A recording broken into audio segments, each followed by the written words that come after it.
नहमदुहु व नुसल्ली अला रसूलिहिल करीम अम्मा बाद अऊज़ु बिल्लाहि मिनश शैतानिर रजीम बिस्मिल्लाहिर रहमानिर रहीम। मोहतरम सामीईन किराम अस्सलामु अलैकुम व रहमतुल्लाहि व बरकातुहू। आज हम बात करेंगे ख्वाब में ज़िंदा वालिदैन को मुर्दा देखना।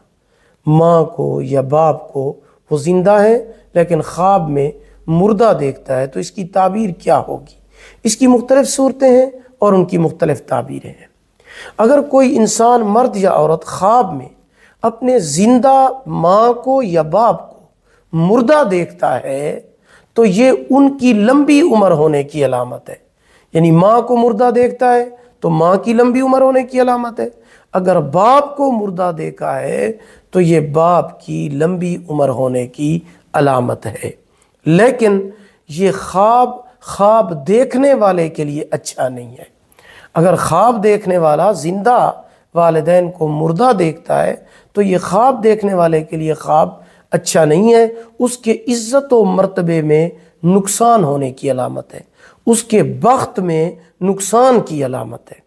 तो इसलिए ख्वाब देखने वाले को सदका करना चाहिए, इस्तिग़फ़ार पढ़ना चाहिए, क्योंकि सदका आने वाली मुसीबतों को टाल देता है। लेकिन उसके वालिदैन जिनको उसने मुर्दा देखा है उनकी अल्लाह पाक लंबी उम्र फरमाएंगे। इसी तरह अगर कोई इंसान ख्वाब में अपने फौत शुदा वालिदैन को ज़िंदा देखता है तो उसकी क्या ताबीर है।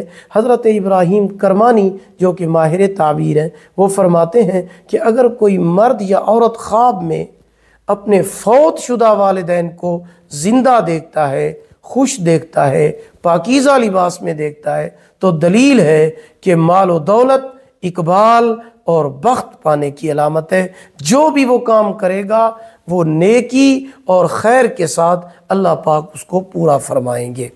और अगर कोई इंसान फौत शुदा माँ को ज़िंदा देखता है तो ये गम, परेशानी और तकलीफ़ से निजात पाने की अलामत है। वीडियो को लाइक करें, सदका जारिया समझकर शेयर करें, चैनल को सब्सक्राइब करें, साथ लगे हुए घंटी के निशान पर क्लिक करके उसको आल कर दें। अल्लाह पाक आपके हामी व नासिर हूँ।